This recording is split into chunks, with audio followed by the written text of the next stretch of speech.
tragedy that we're all experiencing in the U.S. I mean, the worst of it was a week ago when he decided to completely dismantle and destroy USAID, which is the wing of the U.S. government that was started around the time of Ronald Reagan, I believe. And it does good works around the world. It works on health, works on education, works on disaster relief, all the humanitarian things that we should stand for. Especially wanting to be a great country. If America wants to be a great country, but part of that is helping the world, of being the benefactor of people who are hungry, who are starving, for people who are running away from violence, people who are lost and need a home. We're pandemics, I mean, everything. This is the environment, what's happening to the world. So this is a president and an administration who's pulling back from all of those human responsibilities. And it seems all he cares about is money.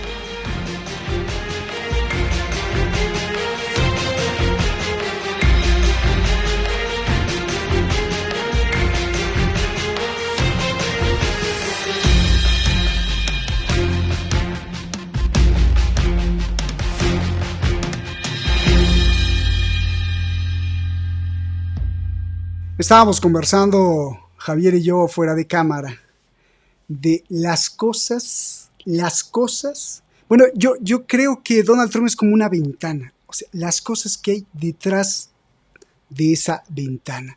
Y es que, ustedes no me dejarán mentir, Donald Trump no da tregua, es una, otra, firma, amenaza, firma, más decretos, amenaza, cambia, quita, y es probablemente parte de esa estrategia, pero a veces en la vida hay que hacer como una pausa y entonces abrir la ventana y ver, a ver, qué hay detrás de todo lo que está diciendo Donald Trump, o qué significa el discurso, el armado, el andamiaje y el sistema que está tratando de imponer Donald Trump, no solo a Estados Unidos, sino a ti, a ese país, a donde estás, en cualquier parte del mundo, y si en realidad es cierto esto, y si en realidad puede. Javier Martínez preparó una clase magistral, como siempre, los fines de semana, en donde nos va a dar centímetro a centímetro, no solo los nombres de los que están detrás, sino qué significan ellos y a quienes representan. Comenzamos.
Muchísimas gracias a todos los que conforman la gran comunidad en el mundo de Detrás de la Razón. Gracias por proteger este espacio. Y vámonos directo con esto que va a estar buenísimo. El título lo vuelvo a repetir: El apocalipsis de Donald Trump, la restauración del imperio y de Musk a Donald Trump. Buenísimo, porque mucha gente está desorientada, Javier, mucha gente habla, dice, opina, y a veces son como campanadas, a veces sí le atinan, a veces sí hay, pero hay tantas falsedades y hay tantas, que es lo peor, hay tantas medias verdades que pues nos tendrás que explicar. Y además, ¿por qué le pones el apocalipsis de Donald Trump a esta clase magistral, a la cual vamos a escuchar como siempre con mucha atención? Adelante, Javier, te escuchamos. Pues estimado Roberto, hoy vamos a intentar ver los entresijos de lo que hay detrás de este Trump 2.0, de quiénes son y qué quieren los que se han subido al carro o al barco de esta segunda presidencia de Trump, los tecnócratas multimillonarios de Silicon Valley. El término, el apocalipsis de Donald Trump, lo ha puesto uno, y voy a explicar quién y por qué, uno de sus adalides de esta nueva ola que apoya a Trump en concreto, y lo voy a pronunciar no como se debería pronunciar en el inglés americano, sino expresamente lo pronuncio a cada uno de sus nombres y apellidos por sus orígenes. Peter Thiel, de origen alemán. En vez de Peter, le llamo Peta, porque es el origen de donde viene este señor, Peter Thiel. Peter Thiel, según una publicación que hizo el 10 de enero, voy a decir sus propias palabras de cada uno de ellos, yo no voy a añadir nada, una publicación que apareció en el Financial Times de Peter Thiel el 10 de enero de este año 25, justamente 10 días antes de la toma formal de poder del 47º presidente de Estados Unidos, Donald Trump. Allí es donde él utilizó el término el apocalipsis de Donald Trump, el mismo Peter Thiel. Y lo voy a explicar. Peter Thiel dice que vivimos en los últimos días de un mundo muy antiguo. Este multimillonario cercano a Elon Musk, con quien fundó PayPal y también junto a Mark Zuckerberg, lo pronunciaría Zuckerberg, montaña de azúcar, la mafia de PayPal, fue uno de los primeros en financiar en los inicios de Facebook. Es también un antiguo alumno de un profesor francés que tuve la suerte de conocer, aunque discrepaba mucho de él, el profesor filósofo y antropólogo René Girard, en un libro de Choses cachées depuis la fondation du monde, Las cosas ocultas desde la fundación del mundo, lo publicó en el año 78. Este profesor francés, del cual Peter Thiel le sigue, y Peter Thiel es el que sopla al oído, entre otros, de Donald Trump, hizo entre muchas teorías una llamada la teoría de la mímesis, que decía que la raíz de los conflictos no era la diferencia frente a los teóricos de la diferencia, sino que era la similitud, la rivalidad mimética, la competición. Esto vendría al pelo de la rivalidad mimética entre las élites oligárquicas que dominan Estados Unidos desde hace siglos. Dice Peter Thiel en este artículo en el Financial Times que, en su opinión, vivimos las últimas semanas crepusculares de un interregno. Pronto se desvelará, y así lo está haciendo ahora. Esto era 10 días antes de la toma de la presidencia. Decía 10 días antes que se desvelaría una vasta conspiración milenaria. Esto es muy para el gusto de los votantes tradicionales del MAGA, amantes de la conspiranoia pura y dura, es decir, el asesinato de John Fitzgerald Kennedy hasta el suicidio de Epstein, pasando por el COVID y por Anthony Fauci y las organizaciones mediáticas, las burocracias, las universidades y las ONG financiadas por el Estado, que tradicionalmente delimitaban la conversación pública y a las que él llama la catedral. En un lenguaje muy escatológico, y explico el concepto escatología, es un conjunto de creencias sobre las realidades últimas. Si es una escatología en concepto general, es el destino final de la humanidad y del universo. Y si es un concepto particular, escatología, es Peter Thiel, el de Zero to One. Y en particular, el concepto de escatología es postmortem. Bueno, pues este señor es muy dado a utilizar en sus escritos la escatología mesiánica, es decir, creencias y mesianismo, que el mesianismo es la búsqueda de la concentración del poder en una sola persona, con un culto a la personalidad como si fuera el Redentor. Pues bien, también decía, la verdad saldrá a la luz, muy estilo apologético. Este Petatil, según como ya lo demostró Richard Hofstadter, le gusta explotar el estilo paranoico de la política de Estados Unidos. Y aquí quiere hacer la convergencia entre la base de los MAGA, que son esos llamados despectivamente los rednecks, los del cuello rojo, los que vienen de la industria siderúrgica, metalúrgica, de la minería, del campo, y la cumbre de la élite tecnológica de Silicon Valley en una teoría de la aceleración reaccionaria. Petatil está convencido que ya no es posible aunar democracia y libertad, que hay una guerra entre la democracia y la libertad, y para ser libres hay que destruir la democracia como lo estamos entendiendo hasta ahora. Internet, dice, está ganando la guerra y las instituciones que se atreve a llamar las democráticas, aunque sean imperfectas y meramente formales, las llama el antiguo régimen, dice que se están derrumbando.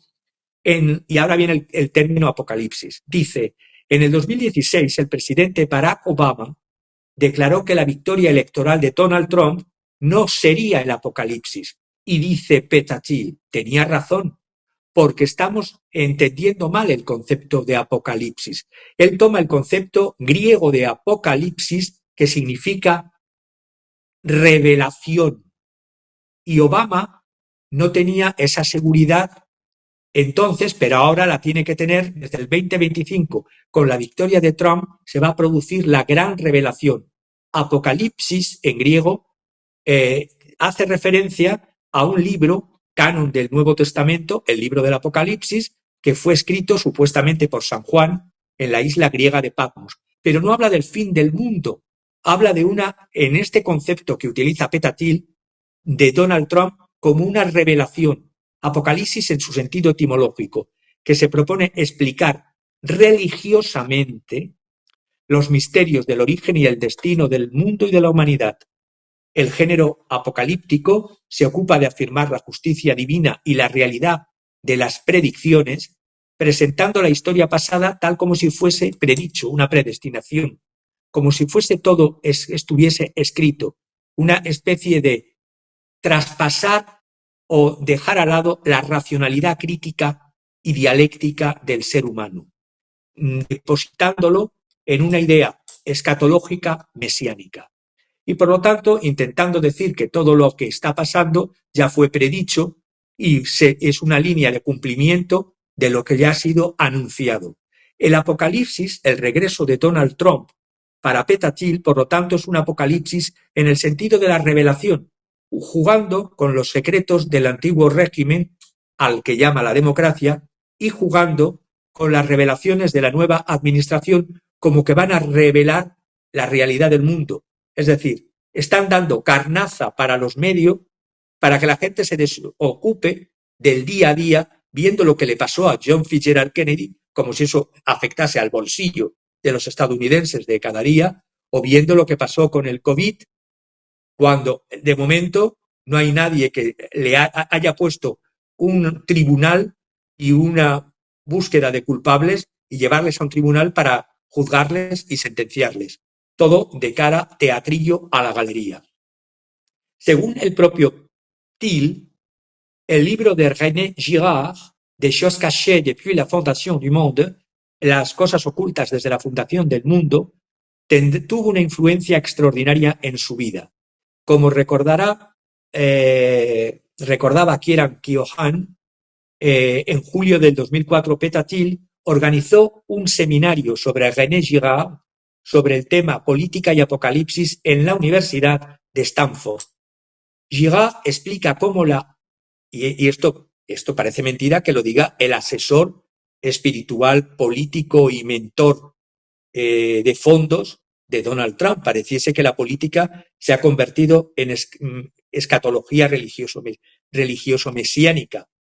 Traen a colación a Lucifer y a la soberbia, a la hibris de Lucifer. que disuelve el orden cósmico basado en la autoridad del Padre. Esta era la teoría de René Girard. Cada uno se convierte a la vez en un dios para sí mismos y en un rival para los demás, para acabar con esta espiral de envidias, conflictos, violencia y chivos expiatorios. Se basa en las ideas de la escatología de René Girard y en una lectura bastante tendenciosa de Platón en la República, donde ataca la democracia y piensa que la libertad y la igualdad allanan el camino a la tiranía. La sociedad que proponía Platón, según la lectura que hace Petatil y que hace René Girard, aunque no estoy totalmente conforme que esa sea la lectura de René Girard, dice que hay que buscar a un rey filósofo y a una casta de guardianes y, por lo tanto, para evitar la propensión a la violencia ligada a esta rivalidad mimética, la rivalidad no por la diferencia, sino por la imitación, hay que elevarse entre los seres humanos, entre los individuos, entre los sujetos y buscar a un mediador que no puede ser envidiado, sino que tiene que ser venerado. Ojo lo que dice, buscar a un candidato al cual se le dé el culto a la personalidad. Esto, en derecho político alemán, cuando estudiaba el régimen nacionalsocialista en la Universidad de Estrasburgo, esto era el principio, el Führerprinzip, el principio de caudillaje. Es decir, elegir un líder que no sea envidiado, sino venerado, al que se le dé un culto a la personalidad y que restablezca el orden y sofoque las rivalidades y enfrentamientos internos. Esta es la mezcla que tiene de Antiguo Testamento, de mesianismo escatológico y de principios de lectura de clásicos a su manera, el señor Petatil. El Apocalipsis, por lo tanto, en sentido de revelación, es lo que él dice que va a venir o que viene con la instauración del Trump 2.0, un apocalipsis en el concepto de revelación de la verdad y una guerra que Internet ha ganado. Dice también, las organizaciones del antiguo régimen, es decir, las que distribuían las ideas y permitían las ideas, lo que llaman el DISC, DISC, que es The Distribute Idea Suppression Committee, el complejo de estructuras que está fundado por las organizaciones mediáticas, la burocracia, la universidad y las ONGs, estarán limitadas por el nuevo poder que los, por así decirlo, que les ha ganado vía Internet. Internet ya ha comenzado nuestra liberación de la prisión de este DISC cuando el financiero y delincuente sexual Jeffrey Epstein murió en 2019. Habría que decirle también a Petatil que Epstein era también amigo de Donald Trump, pero bueno. Casi la mitad de los estadounidenses encuestados este año no creían la versión oficial de que Epstein murió suicidándose en la prisión. Y por lo tanto, en esta transgresión de conceptos, dice, de la misma manera que el pueblo no cree a los media, cree lo que decimos en Internet, nosotros los dueños de Internet somos los que tenemos que gobernar porque decimos la verdad. Eric Weinstein, director ejecutivo de Thiel Capital, doctor en matemáticas por Harvard, fue cuestionado por la comunidad científica tras desarrollar y promover una teoría unificada de toda la física, la llamada la unidad geométrica. Pues bien, al igual que Thiel, Weinstein creía que la libertad de expresión estaba restringida en Estados Unidos. Y claro, gracias, por una parte, puedo estar de acuerdo con cosas que dicen en el diagnóstico, es decir, no había libertad de expresión con la ideología woke, con la ideología identitaria LGTBI había restricciones a la libertad, pero si estoy de acuerdo con ellos en el diagnóstico, no estoy de acuerdo en la solución. Es decir, para evitar eso hay que acabar con la democracia y poner un caudillo o un líder indiscutible y gobernado por un grupo de tecnócratas que nos creemos que tenemos el coeficiente intelectual más alto y que por lo tanto vamos a hacerlo muy bien. Crear un nuevo cesarismo.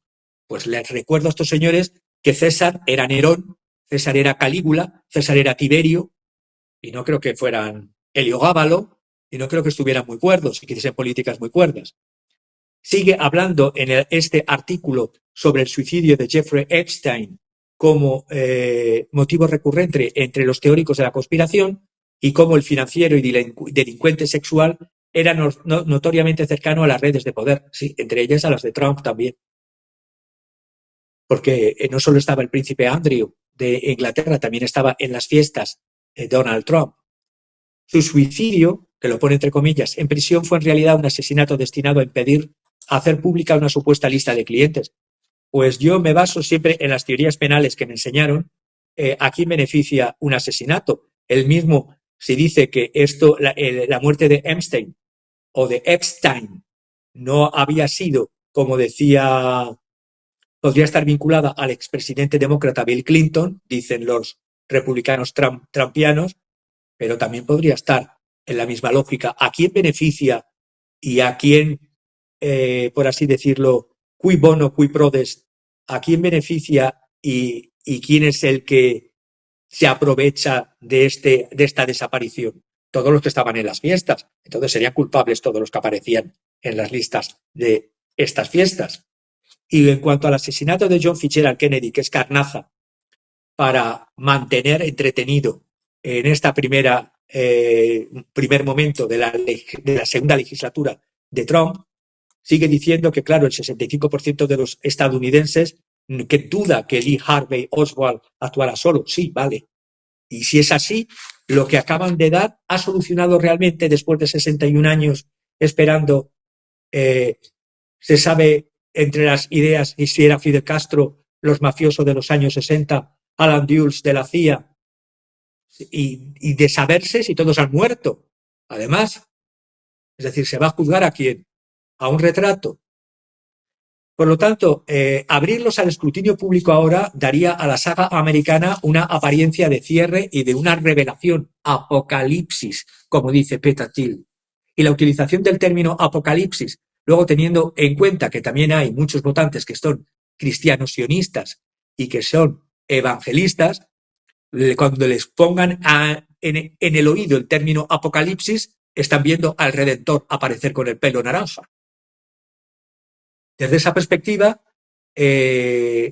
vuelve a insistir, y termino con la parte de su artículo, que es larguísimo y tedioso, y lo he extractado, que el asesinato de Kennedy en el 63, según el Instituto Gallup, haciendo encuestas periódicas, el 65% no creía que hubiese sido solo Lee Harvey Oswald, que en el periodo del 76-2003 hasta un 81% creían que no había sido solamente él. Así lo piensa Donald Trump, incluso, y Robert Fitzgerald Kennedy Jr.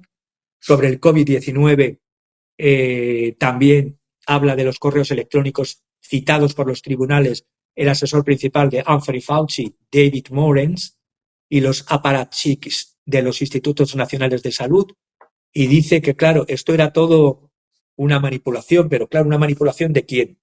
Se han abierto procesos, se sabe, sospecharon que el COVID procedía de una investigación financiada por los contribuyentes de Estados Unidos o de un programa militar chino. ¿Por qué financiaron el trabajo de EcoHealth Alliance, que envió investigadores a remotas cuevas chinas para extraer nuevos coronavirus? ¿Es la investigación sobre la ganancia de función un eufemismo para un programa de armas biológicas? ¿Cómo ha impedido el gobierno norteamericano que estas preguntas se airen en las redes sociales? Pero incluso en el momento de ahora, de la gran revelación del apocalipsis de Trump, ¿se está haciendo algo al respecto para depurar responsabilidades? Porque todo lo que sea hacer teatro y hacer película solo sirve para entretener el cotilleo cotidiano del pueblo, pero para nada más. La realidad es que en este matrimonio entre redneck, es decir, los paletos sureños pobres de los Apalaches, mineros, siderúrgicos, y lo digo sin ser despectivo, es como utilizan ellos el término, rednecks. Incluso el propio G.D. Vance se consideraba un redneck en su obra. Entre los rednecks y los oligarcas de los tech bros. ¿Hasta qué punto ese matrimonio va a seguir una legislatura sin enfrentarse?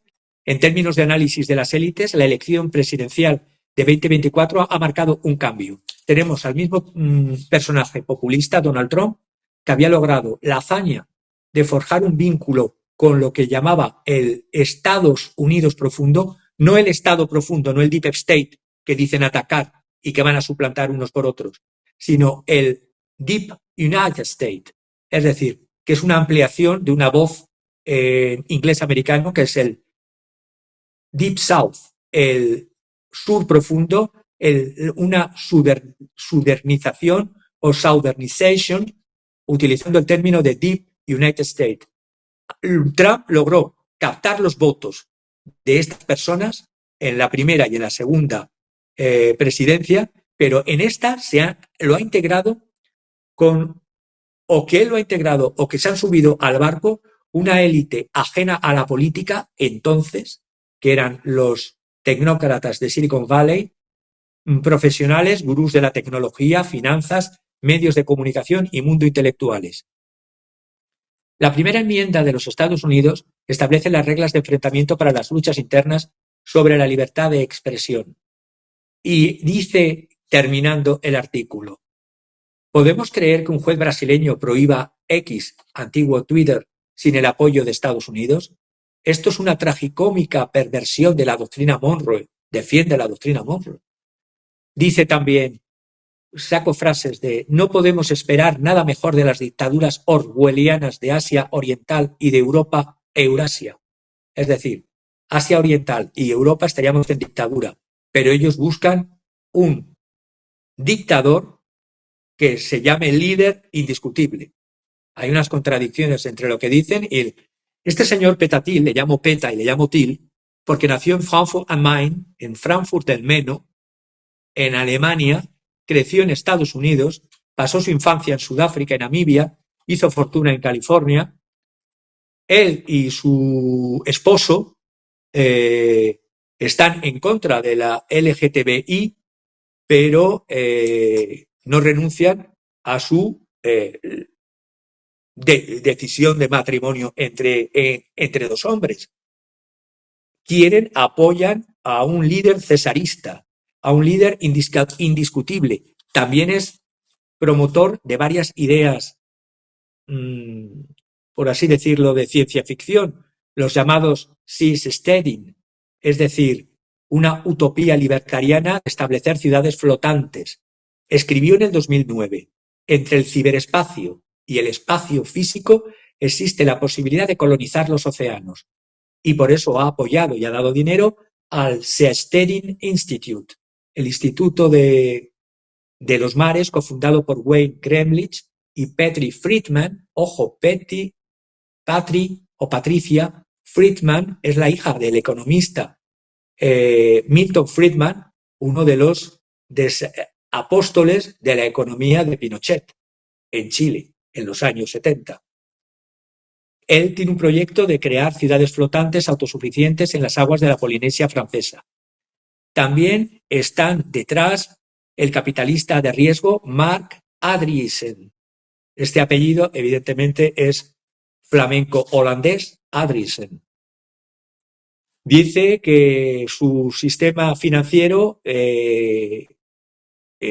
se parece a un sistema de crédito social y quiere cargarse el sistema de crédito social. A ver, para los que no lo sepan, el crédito social es una teoría, es una propuesta económica y un movimiento social que se originó en los años 20 y es una teoría económica que inicialmente lo desarrolló un ingeniero escocés, Charles Douglas, y quería que las finanzas estuviesen al servicio de la sociedad, es decir, el mejoramiento de la sociedad, el objeto del sistema financiero. Hubo seguidores, entre ellos el poeta parafascista Ezra Pound y la Liga Australiana de Derechos, los escritores de ciencia ficción Robert Anton Wilson y Robert Heinlein querían incluso Silvio Gesell hablaba del mejoramiento de la sociedad a través de un sistema de crédito social. Pues bien, critica que como está actuando Estados Unidos a través del Banco Central, de la Reserva Federal, está haciendo un crédito social. Y como estos libertarianos están en contra de cualquier concepto social o socializante, saca a relucir un concepto de los años 20, el SOCRET, que es el crédito social. No lo sé, en el artículo, cuando estemos desgranando hoy todo esto, veremos que hay una papilla intelectual entre lo que escriben estas personas que me ha costado durante esta semana leer y no asquearme. Pero unas veces me reía, otras veces me asqueaba. Y otras veces decía, pues bueno, voy a intentarlo dar masticado, pero con las palabras de ellos mismos. No voy a poner ni un punto ni una coma de Javier Martínez. Entre sus listas de fantasías conspirativas por Peter Thiel está que el tema de las criptomonedas. Y por lo tanto, él es a favor de las criptomonedas en el corazón del nuevo plan económico de Trump, en este Trump 2.0, que recordemos, el Trump 1.0 no quería las criptomonedas, quería hacer fuerte el dólar. Pues bien, entre los planes que trabajan sus aliados más fieles en el Senado es preservar la hegemonía del dólar basándolo en el Bitcoin. Su plan, recurrir a las colosales reservas de oro de Estados Unidos para adquirir bitcoins por valor de 100.000 millones de dólares con el fin de crear una reserva estratégica bajo control directo del Tesoro de Estados Unidos y convertir un criptoactivo en el nuevo patrón que garantice la enorme e impagable, digo yo, deuda pública estadounidense. Además, el alegato de Peter Thiel a favor de la privacidad es uno de los primeros inversores de Facebook, está en contradicción con lo que él mismo hace, porque ha sido cofundador de Palantir. Palantir es un gigante de la vigilancia tecnológica. Hablan de la libertad de información, pero creas un instrumento para vigilar la información tecnológicamente. Por último, no quiero entrar en lo que dice sobre la Sudáfrica del apartheid, porque hace unas comparaciones que son odiosas. Habla del antiguo régimen como si lo que estuviese fuese el régimen de Luis XVI y María Antonieta, que sí, que es más cercano, pero los de Silicon Valley también viven en una burbuja como Luis XVI y María Antonieta antes de la revolución. Habla de 2016 como que la fiesta empezó a cambiar desde entonces, que en 2020 no se pudo hacer lo que ahora sí se va a hacer, y lo que habla, por lo tanto, es de una revelación, de un apocalipsis. Hace luego una mención, finalizando ya el artículo, de algo que es repugnante. Habla de 1619, con esa fecha.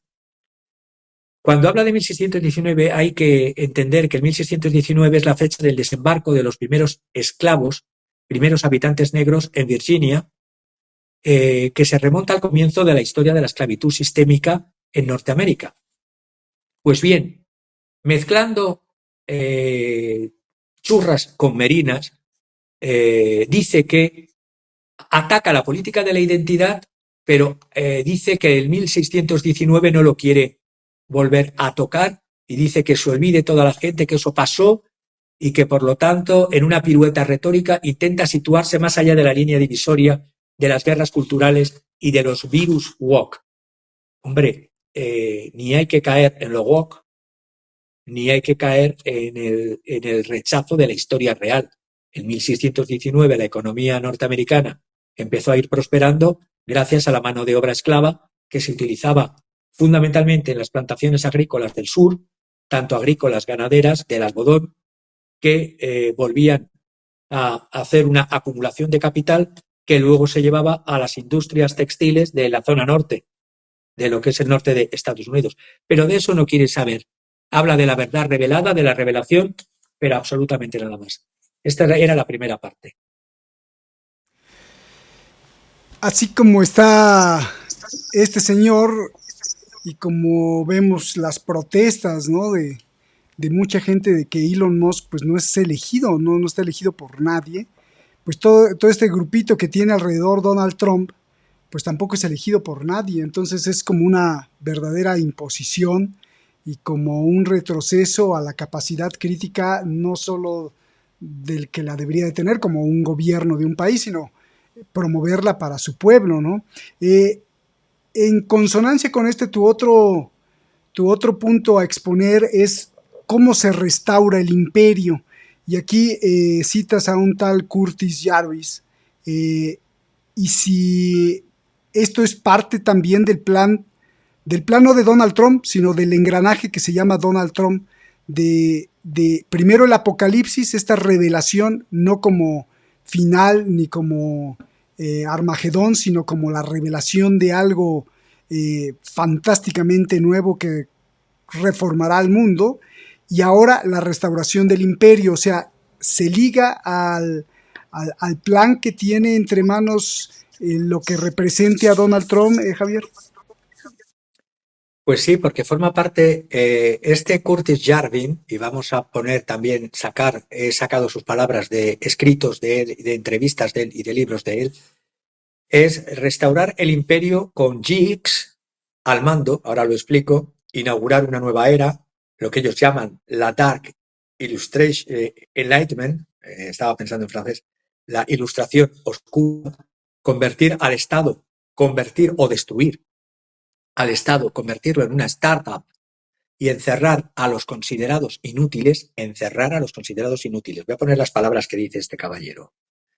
Mezclando Matrix con Aristóteles, es un bloguero neo-reaccionario, así se autodefine él mismo, Curtis Yarvin, que quiere poner fin al fallido experimento democrático de los 2 últimos siglos, es decir, en vez de, otra vez con el diagnóstico, estoy de acuerdo con el diagnóstico, la democracia oligárquica americana es imperfecta, no con Trump ni con Biden, sino mucho antes, desde casi sus comienzos, desde Madison.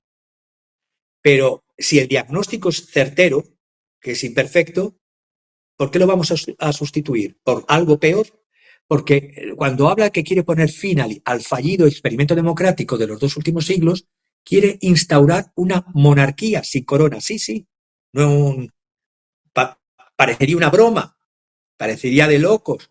Monarquía en su concepto griego de monos, uno, argeos, un solo gobernante. Puede parecer como una broma, pero el autor tiene el oído del círculo íntimo de quienes estoy nombrando uno a uno, y vamos a ver hoy, intentar ver la mayor parte de todos estos, de toda esta troupe.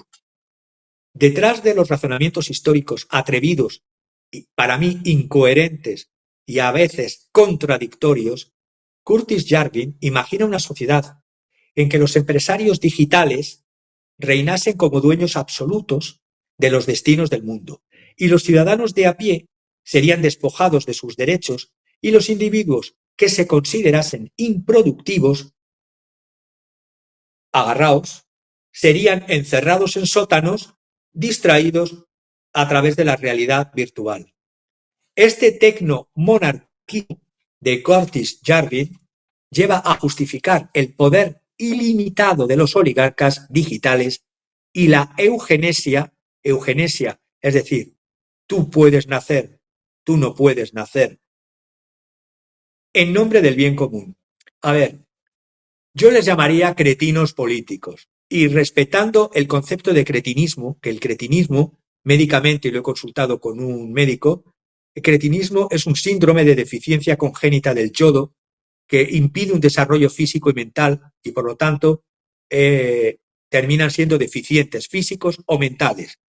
Yo les llamo cretinos políticos porque, aparte de que lo que plantean es no volver a irse más allá de antes de la Revolución Francesa y de antes de la Revolución Inglesa, es irse a una época del antiguo régimen que dicen ellos criticar el antiguo régimen. Están mezclando conceptos y confundiendo. Es un concepto que parecería risible, pero es que el vicepresidente de Estados Unidos, J.D. Vance, lo cita en sus referencias y en sus conferencias. Y Yarvin está en el corazón de una galaxia reaccionaria que pretende y quiere influir en nuestra nueva administración Trump 2.0, que está desde Peter Thiel, Elon Musk, para empujar toda la mafia de PayPal, Elon Musk, Reid Hoffman, Luke Nosek, Ken Howery, muchísimos más. Voy a centrarme solo en los como Curtis Yarvin, nacido en el año 73, de padre diplomático estadounidense. Sus progenitores eran judíos comunistas de Estados Unidos y madre protestante. Asistió a colegios progresistas de élite. Estudió informática en la Universidad de Brown y luego en Berkeley, antes de incorporarse a una empresa digital. En el año 2002 creó una plataforma descentralizada de servidores informáticos Urbit, y en el 2013 una empresa para desarrollarla, Tlön Corporation. Tlön porque están obsesionados con los libros de la ciencia ficción. Urbit, Tlön, son todos conceptos de libros de ciencia ficción. Curtis Yarvin comienza a publicar en los blogs. Le he estado siguiendo esta semana en su blog con el seudónimo de Mencius. Mencius era un filósofo chino. Y Molduk, Mol es el oro convertido en Mo. The Mencius Visions, en el 2007, hace una mención de quiénes son quienes le han inspirado a él. Y ahí sí que es un cacao maravillado de personas intelectuales de hace ya muchas fenecidas, muchas muertas, que incluso muchos estarían en contradicción entre sí. Cita a Bertrand de Jouvenel. Bertrand de Jouvenel, que era un politólogo y economista francés, miembro del Club de Roma, ojo, es decir, criticábamos a Biden por sus políticas, por así decirlo, y al globalismo neoliberal como amigos del darwinismo social y del crecimiento cero y de la reducción poblacional, pero es que resulta que admira a Bertrand de Jouvenel, que era miembro del Club de Roma y de la economía ecológica, y pertenecía a una sociedad, como pertenecen muchos de sus mentores ideológicos, a una sociedad que lo podéis buscar en Google, no me da tiempo a desarrollarlo todo porque sería una conferencia entera, a la Mont Pelerin. Mont Pelerin era la sociedad que formó Friedrich Hayek, Milton Friedman, y eran de los ultraliberales o de los anarcoliberales. También cita a un noble católico y teórico político austriaco, Erich Maria Rita von Kuhnel-Leddihn, que es un liberal de extrema derecha fenecido hace ya una 30 o 40 años. También cita a Bruno Leoni, otro liberal crítico del keynesianismo, también de la sociedad Mont Pelerin. También cita a James Burham, que es un extrotskista que se pasó en la era de Reagan a criticar todo lo que significaba izquierda y estaba a favor de la tecnoburocracia militar, de un poder tecnocrático. Luego lo mezcla estas lecturas, y bueno, también habla de un Albert J. Nock, que es un autor libertariano contrario, opositor al Franklin Delano Roosevelt, a su política del New Deal. Son todas políticas neorreaccionarias y se quiere nutrir de una base de la antigüedad, de sus lecturas como las hace, muy perniciosas y muy erróneas, de Aristóteles, de Platón y de la época victoriana. Crea en una página de Substack llamada Grey Mirror en el 2020 la idea de que, y estos son palabras del propio Curtis Yarvin, la democracia es un experimento fallido al que hay que poner fin. Y estos son los que susurran al oído de Trump 2.0. También toma el profesor británico Nick Land, que yo le he intentado leer y confieso que tengo 2 de sus obras en casa y cada vez que lo intento leer es como esas tareas del colegio que te ponían y que dices, ¿pero por qué tengo que leer este peñazo? Pues bueno, Nick Land, profesor británico, inventor del concepto de la Dark Enlightenment, ilustración oscura, y Michael Anisimov. También cita a pensadores reaccionarios como Hans Hermann Hoppe en su obra Democracy, the God That Failed en 2001, es decir, El Dios que cayó en el 2001, Democracia, y a otros autores clásicos como Thomas Carlyle, que fue un historiador conservador escocés, contrario a la Revolución Francesa, y a un ensayista tradicionalista, Julius Evola, que si bien apoyó al fascismo italiano en la primera etapa, luego fue perseguido por los fascistas porque era demasiado tradicionalista y aristocraticista frente al populismo de los fascistas. Este imaginario que tiene Curtis Yarvin es sorprendente. Mezcla referencias clásicas con cultura geek. La cultura geek es la cultura de la fascinación por la tecnología, por la informática, por la cultura pop, los cómics, los videojuegos, la ciencia ficción y la fantasía, y sobre todo por Star Wars, Star Trek, Stargate, Starcraft, Matrix, World of Warcraft y Ragnarok. Él mismo se hace llamar a sí mismo como Lord Sith, acordaros de la película Los Sith en la Guerra de las Galaxias, los Sith contra los Jedi. Él se hace llamar Lord Sith, este personaje, sí. Está trabajando para construir un imperio, de momento galáctico no es, porque no podemos salir ni más allá de la Luna, y el personaje de ciencia ficción de Palpatine o Palpatine quiere establecer un imperio galáctico tras un golpe de estado, muy en la línea de la Guerra de las Galaxias y de su cultura geek, mezclada con pinceladas de cultura clásica, mal leída y con profesores neoreaccionarios o conservadores o liberales conservadores mal leídos. Esta crítica radical a la democracia, esta invitación a crear un imperio como si fuese una startup reaccionaria, es lo que pretende hacer la administración, pretende a través de sus círculos, pero no cree que pueda llegar, por otra parte, el propio Trump 2.0 a hacerlo, porque me he leído todos sus últimos artículos y piensa que podrá ser otro el seguidor el que pero Trump 2.0 allanará, preparará el camino para esto. Curtis Yarvin es el gurú de la text-right y de la alt-right. También en el sitio, la News Network Breitbart, ahí es uno de sus intelectuales más influyentes. Lo cita, repito, el vicepresidente actual de Estados Unidos, J.D. Vance, y lo citan otra serie de personas. Justifica la necesidad de recortar un gran número de funcionarios, como si se pudiesen saltar las leyes por la mera voluntad del César, en una segunda administración de Trump. Construye, junto con Peter Thiel, que lo considera un historiador interesante, y lo invitan a participar junto a J.D. Vance. Ojo a lo que os voy a comentar. El Movimiento Nacional Conservador de Joran Hassoni. ¿Quién es este Joran Reuben Hassoni? Estudioso de la Biblia, teórico político israelí, Estados Unidos, presidente del Instituto Herzl de Jerusalén y del sionismo, ultrasionismo más puro. Es un conservador, nacionalista, judío ortodoxo y sionista.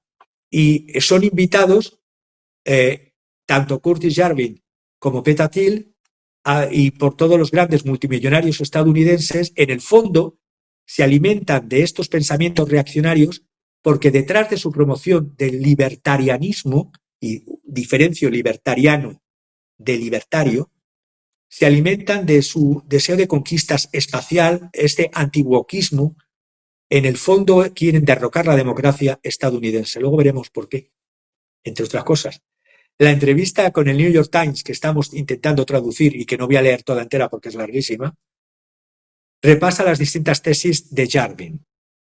Dice que Estados Unidos tiene que superar la fobia a los dictadores, que la democracia estadounidense es un señuelo, que debemos ir más allá de la democracia, tener un monarca que sea un CEO o un dictador al mando.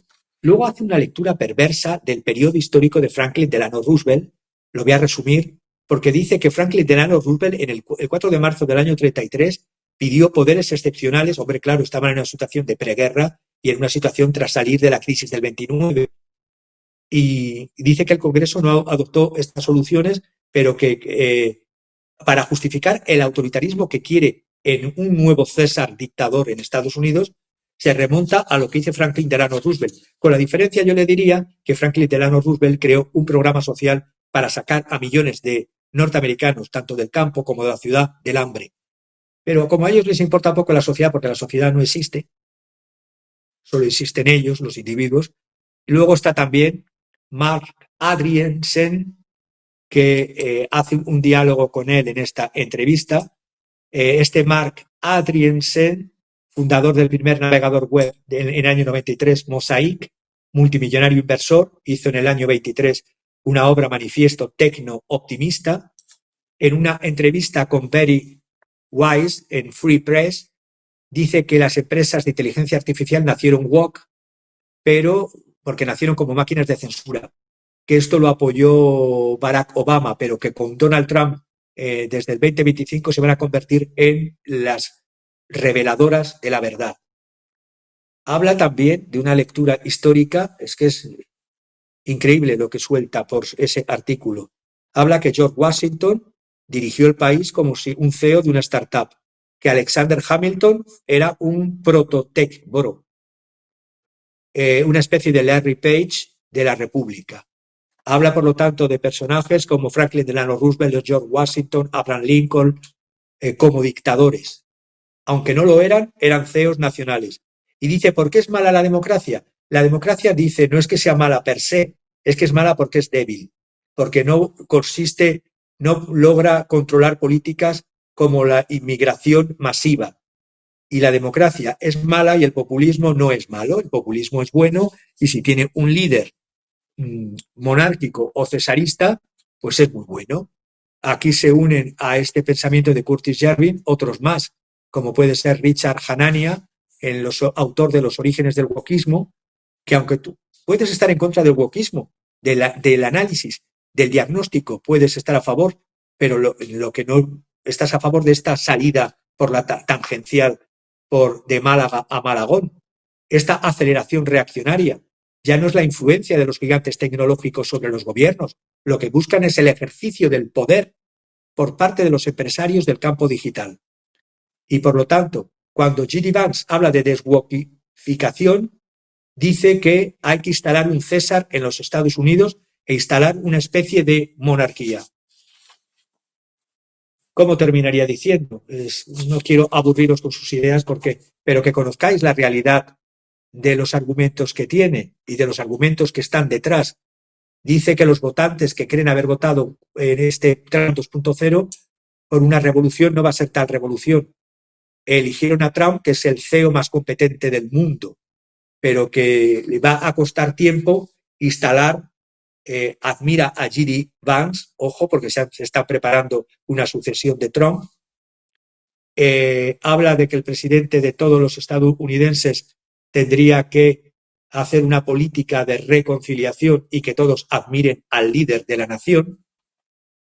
Igual que existe el departamento creado por Trump para Elon Musk, Dogo, también el acrónimo RAGE, que es Retire All Government Employees, retirar a todos los empleados del gobierno, rage, que es rabia, habría que tratarlo no como hacerlo, pero con dulzura. Es decir, no ganárselo como enemigos, sino demostrarles que es una realidad que hay que reducir el Estado y reducir el Estado federal. Aunque se queden pensiones sin cobrar, de mutilados, de inválidos, aunque no puedan acceder a la Seguridad Social o al Medicare, pero eso no se dan cuenta los votantes tradicionales del MAGA, porque esto no lo dicen públicamente, esto no lo dicen en los discursos, esto es lo que está detrás de esta élite que se ha subido al barco. Porque también entre las ideas más radicales de Curtis Yarvin ha escrito, y está en textos de él, los habitantes no productivos de San Francisco, sugiere Jarvis, tendrían que ser encarcelar a todas estas personas que carecen de la capacidad cognitiva para contribuir a la economía.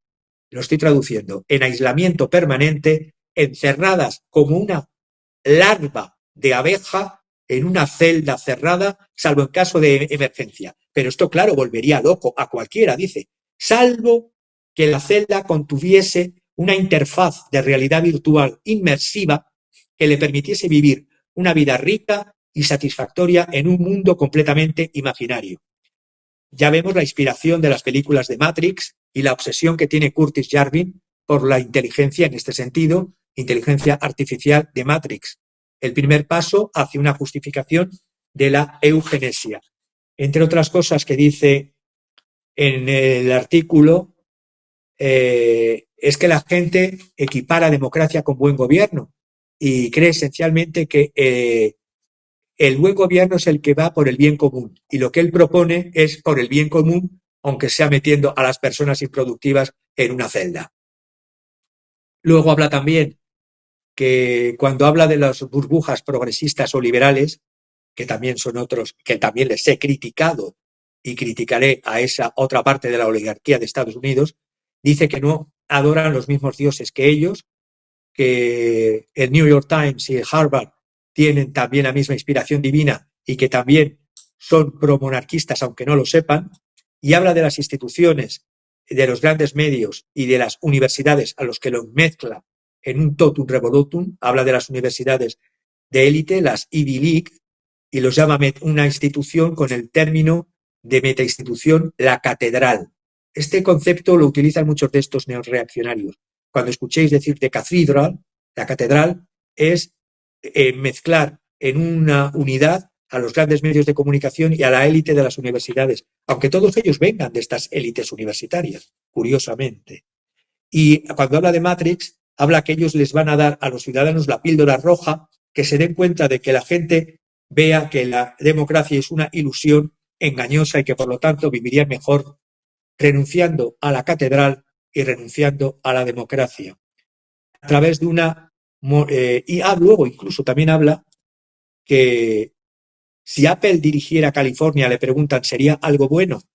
Dice, hombre, si un MacBook Pro fuera fabricado por el Departamento Informático de California, fíjese qué resultado sería. Yo prefiero una monarquía hereditaria y absoluta de quinta generación, como si no hubiese habido monarcas estúpidos, idiotas, imbéciles y degenerados, o césares monstruosos.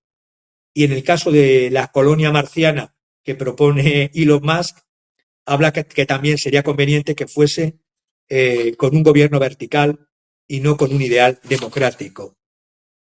Y fundamentalmente, para terminar del pensamiento de Curtis, es fundamental para comprender su análisis, llega a comparar fascismo y comunismo y dicen que ambos son derivados de la revolución democrática global, es decir, que la democracia lleva al fascismo y la democracia lleva al comunismo. Y que, por lo tanto, si queremos evitar fascismo y comunismo, tenemos que cargarnos la democracia tomando no la píldora azul, que es la de la democracia, para no ir a los desastres del fascismo y del comunismo, que esto nos lleva a la democracia representativa, y tomemos la píldora roja, que es la de la monarquía. Dice también que la diferencia entre la democracia de partido único, es decir, fascistas, comunistas, y la democracia multipartidista, la democracia de Estados Unidos, es una diferencia entre una es un tumor maligno y la otra es un tumor benigno. Cuando habla del problema del nacionalismo blanco, dice que es algo estéril y compara a dos figuras como si fueran iguales de perniciosas, como Utoya Anders Breivik, Utoya Anders Breivik, que disparó a la gente en una misión delirante en Noruega para librar a Noruega del Islam, lo compara con Nelson Mandela. Hay cosas que ya habla de la esclavitud como que no fue mala la esclavitud por sí sola porque la guerra civil estadounidense fue peor y que los que fueron libertos o liberados tras la esclavitud murió una cuarta parte entre 1865 y 1870. Le pregunta el periodista, pero entonces quiere decir que la esclavitud era buena. Dice, hombre, no, la esclavitud en la última etapa, con la crisis económica que hubo previa, degeneró en malestar en los esclavos, es decir, como si el término de la esclavitud no fuese malo per se. Pero esto es Curtis Yarvin. Y luego habla incluso del voto a la mujer, como le gusta la historia de la era predemocrática, se remonta a los libros de Jane Austen y dice que qué bien vivían las mujeres en los libros de Jane Austen. Este es Curtis Yarvin, es decir, podría seguir con su entrevista. Para resumirla, Yarvin, la democracia significa arruinar la vida de los individuos que tienen un coeficiente intelectual elevado, es decir, inferior a 120. Por lo tanto, esto me hace pensar en el propio Trump, en mayo del 2013, el 9 de mayo, cuando dijo en un tuit del 9 de mayo del 2013, miradlo. Sorry, losers and haters. Lo siento, perdedores y detractores. But my IQ, pero mi coeficiente intelectual es uno de los más altos y todos lo saben. Por favor, no se sientan tan estúpidos o inseguros. No es su culpa, como diciendo que es la genética. Es decir, hay que ser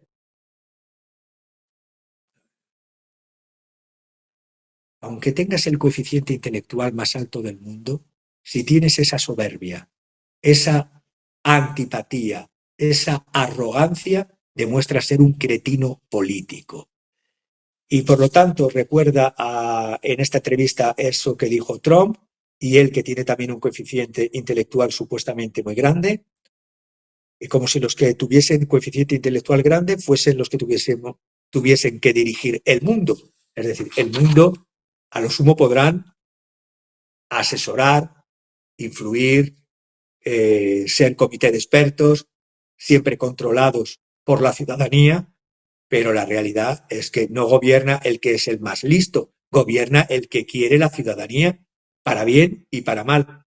Porque ¿quién nos dice que eligiendo a un rey sabio, porque luego se remonta a Marco Antonio y habla a Marco Aurelio, perdón, al emperador filósofo estoico, y dice que en la época de los Césares, pero es que la época de los Césares tuvieron en la dinastía Julia Tiberio, Calígula, Claudio y Nerón, en la dinastía Flavia Vespasiano, Tito, Domiciano.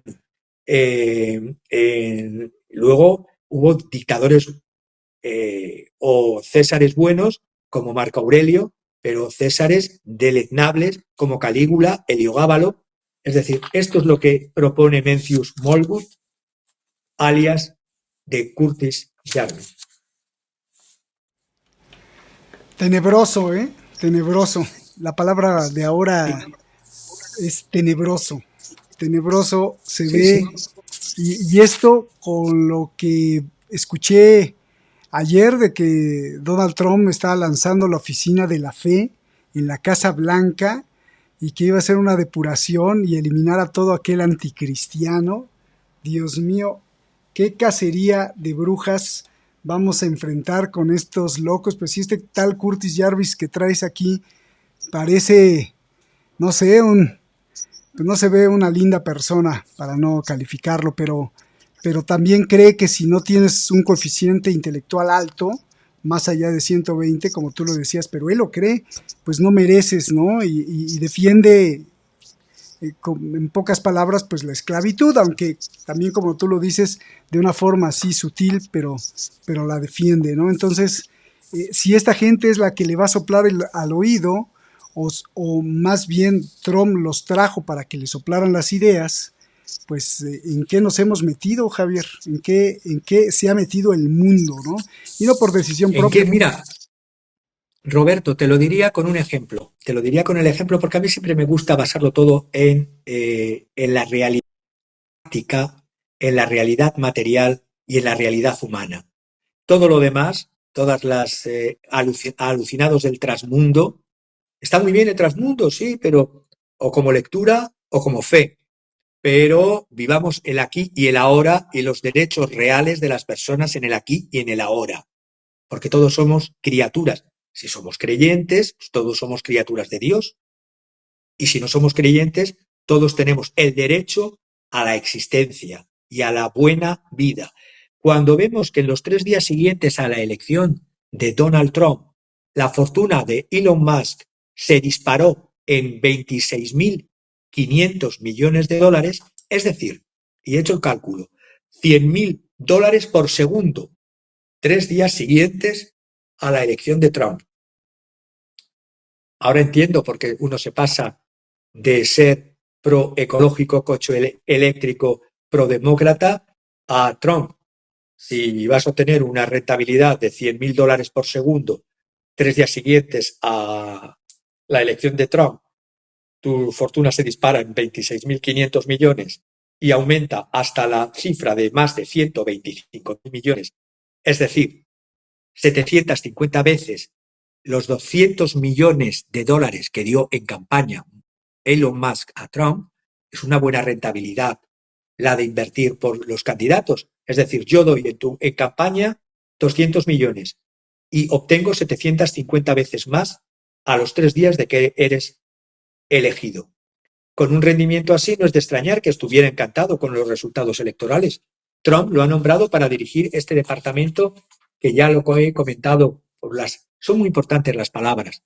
Departamento de Eficiencia Gubernamental, en inglés DOGE, D-O-G-E, que es el mismo término de Dogo, y no el perro, sino el gobernante de la República Aristocrática de Venecia, de una oligarquía en el poder en la Venecia histórica, que busca reducir drásticamente el tamaño del gobierno federal.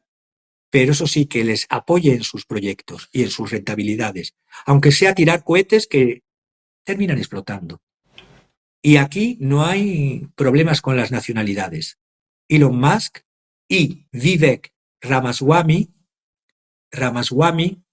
no sé pronunciarlo en hindi, debería de pronunciarlo en hindi, porque es una persona que procede de la India y es el codirector de este departamento Doge.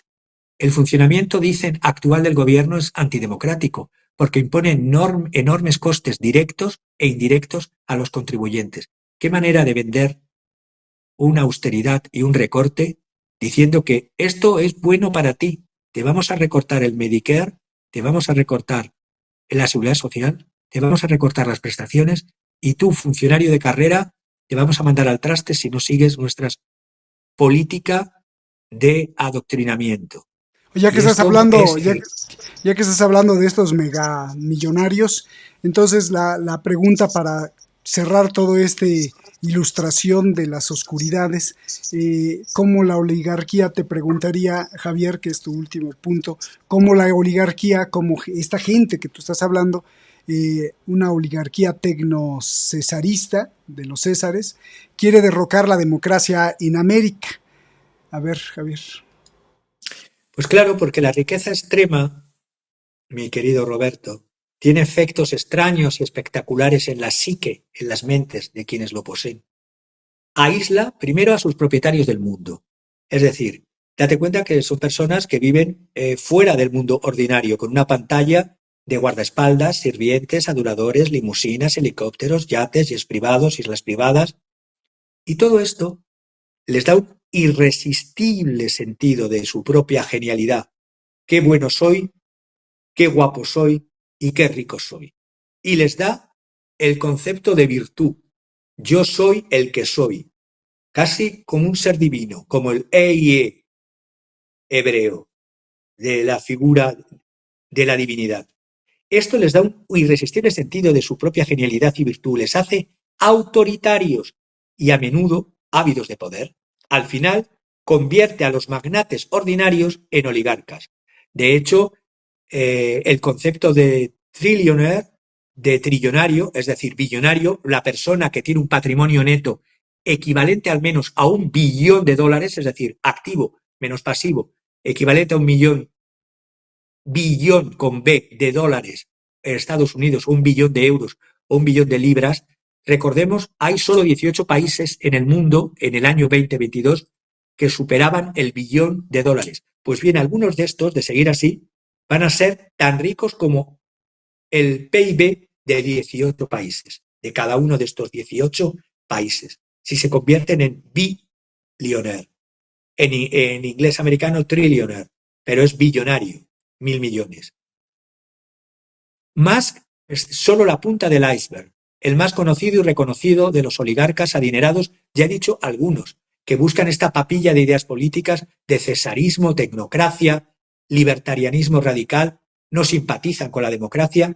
Hombre, claro, ¿cómo van a simpatizar con la democracia si el otro día leía entre los datos que estaba manejando, se queja, por ejemplo, Elon Musk, cuya fortuna entre 2014 y 2018, publicada por ProPublica, creció en esa época 14.000 millones más de dólares y en aquella época estaba enfurecido porque tuvo que pagar un 3,3% de su fortuna, mientras que el resto de mortales han pagado tipos del 18, 19, 20, 21, 22, 23% de su impuesto sobre la renta. Claro, para ellos pagar el 3,3% despotrican de las regulaciones, quieren la desregulación. Su antiguo socio Peter Thiel se quejaba de lo mismo y aprovechando un programa federal diseñado para inversores de clase media, como él si fuera un inversor de clase media, retuvo 5.000 millones de dólares en ganancias de capital para eximirlas de impuestos.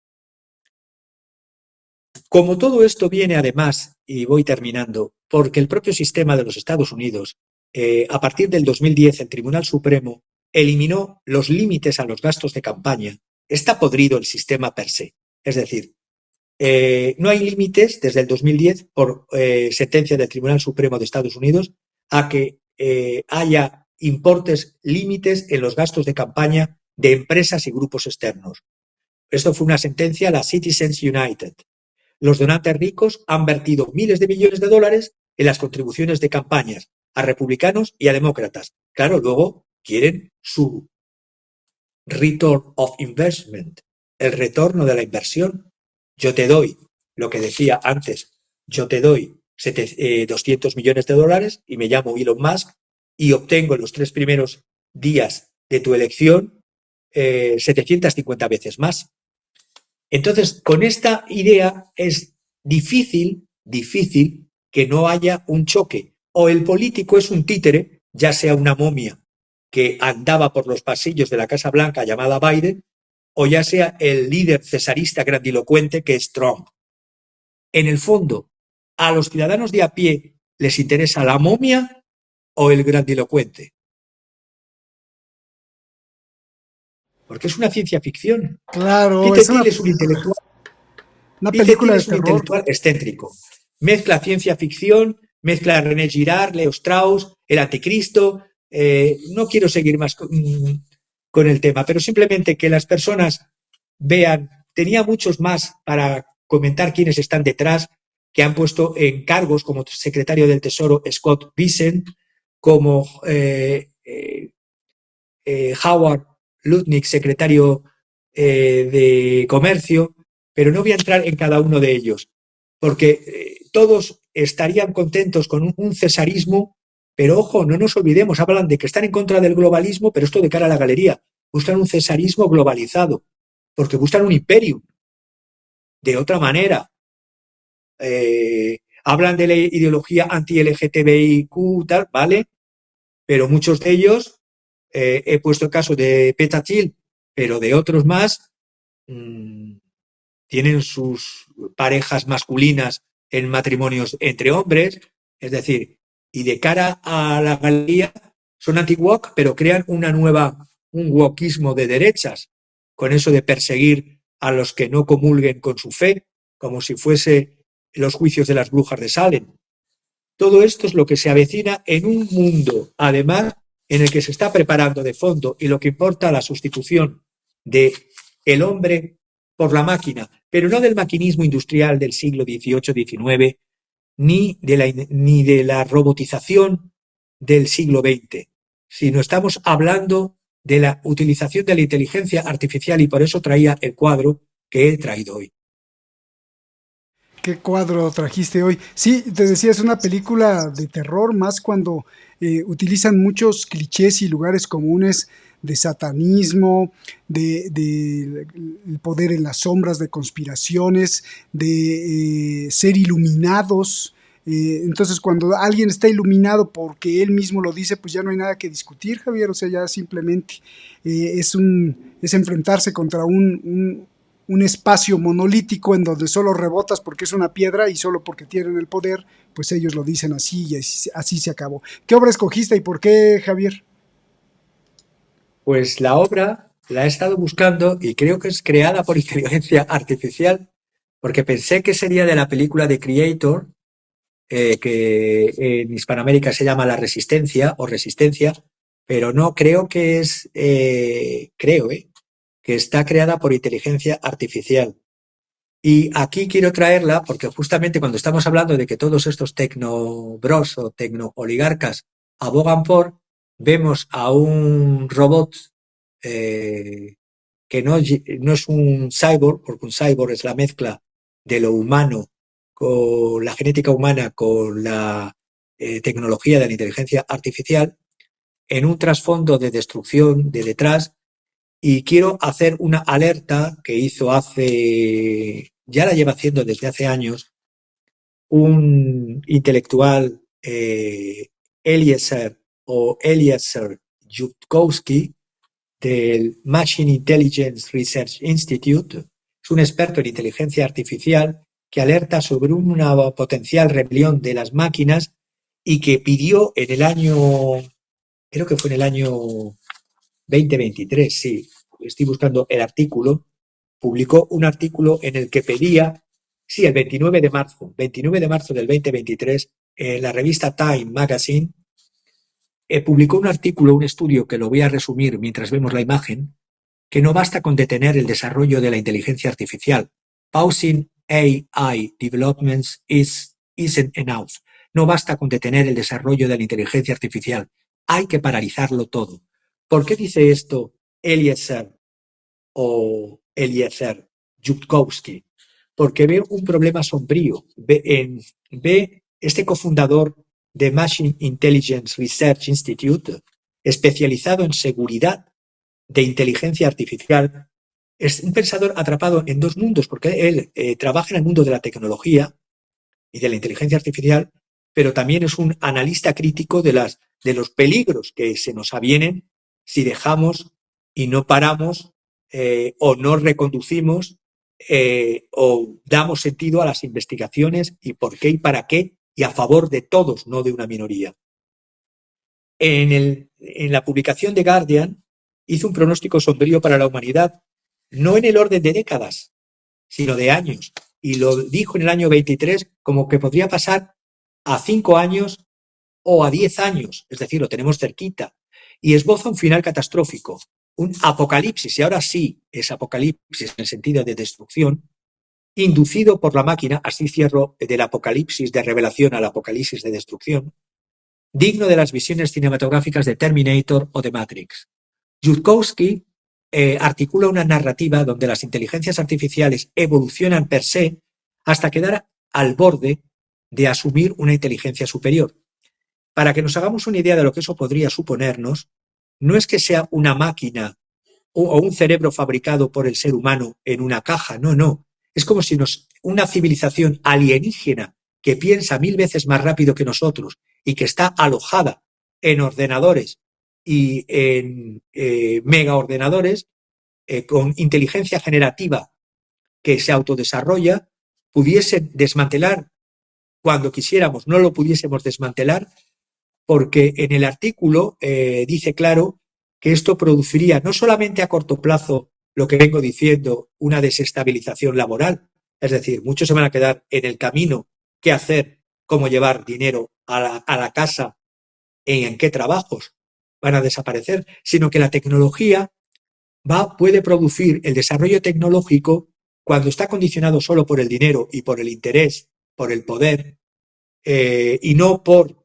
los que no lo tienen o para los que no lo tienen, puede producirse un choque entre progreso y autodestrucción y crear una pesadilla, y voy terminando, que la pesadilla sería la de una marcha inexorable hacia este futuro incierto donde la hubris en el sentido griego del síndrome de hubris, que es la soberbia, la arrogancia, la altanería, la insolencia, ese trastorno que caracteriza por generar a los egos desmedidos un enfoque personal exagerado, excéntrico, que desprecia la opinión de los demás, nos podemos hacer una idea de cuántos hay así, está en contra de la esperanza, de la spes latina, de la elpidis griega.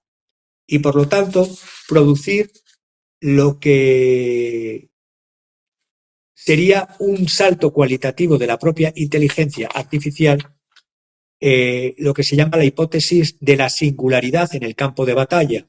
Es decir, se ha hecho tal desarrollo de la inteligencia artificial por intereses militares o de poder que la propia inteligencia artificial se ha autodesarrollado y sea tan complicada para los humanos que debamos entregar las llaves a los sistemas autónomos. Ya el experimento ya se ha hecho y termino, se está haciendo muy en calzones en la Franja de Gaza, cuando se ha utilizado políticas de castigo colectivo con respuestas desproporcionadas, con inteligencia artificial de 3 tipos. La inteligencia artificial, una la llamada Hapsora, Evangelio, que es capaz de identificar edificios que albergan miembros y operativos de Hamas y de la Yihad Islámica, unida a la inteligencia artificial Lavanda, que hace asesinatos selectivos. Y por último, la inteligencia artificial Where is Daddy? ¿Dónde está papi? El seguimiento de humanos una vez localizados. Esto hace posible que lo que una inteligencia humana o una inteligencia controlada por humanos, localice 50 objetivos militares. Esta máquina ha logrado, esta inteligencia en Israel ha logrado 37.000 objetivos militares frente a 50. Y que si Víctimas colaterales, si es un soldado raso, se admiten 15, si es un alto cargo, el que está en peligro, se admiten 300 por cada alto cargo como víctima colateral. Ahora entiendo por qué entre los muertos y desplazados en la Franja de Gaza hay una cifra de 600.000. Por eso cuando decían hay que desplazar, hay que deportar, y ya no hablaban de los 2.230.000 habitantes de la Gaza antes del conflicto, sino de 1.500.000, ¿dónde están esos 600.000? Entre desplazados y desaparecidos. Y esto es inteligencia artificial en pañales. Imaginaos la inteligencia artificial en 5 años o en 10 años. Luego, si está hecha y a semejanza, está hecha a imagen y semejanza del ser humano, pues entonces va a ser la inteligencia artificial un caníbal terrible, ¿no? Y si estuviera hecha no imagen y semejanza del ser humano, si no estuviera hecha con patrones de promover la vida, pues iba a dar cuenta que hay muchos matones y a lo mejor, digo como broma, la inteligencia artificial diría, no, es que el ser humano es una plaga, hay que eliminar. Bueno, en fin, pero sí vamos a estar a merced de lo que nosotros mismos como especie humana pues hicimos, si no es que ya estamos empezando por la merced o estar a la merced de las ambiciones de poder. Y ahí pues ya nos diste todo un desfile de locos desmedidos con poder tremendo. Pues un abrazo, Javier, muchísimas gracias por estar aquí, gracias por siempre prepararnos estas exquisitas clases magistrales o masterclass, no por utilizar el inglés, sino porque también se acuñó así una modalidad desde hace ya tiempo. Y bueno, pues clase magistral, como siempre, aquí con Javier Martínez los fines de semana. Un abrazo, hermano, nos vemos, y a ti que nos ves en cualquier parte del mundo, pues muchísimas gracias por estar en sintonía con Detrás de la Razón. Gracias y hasta la próxima.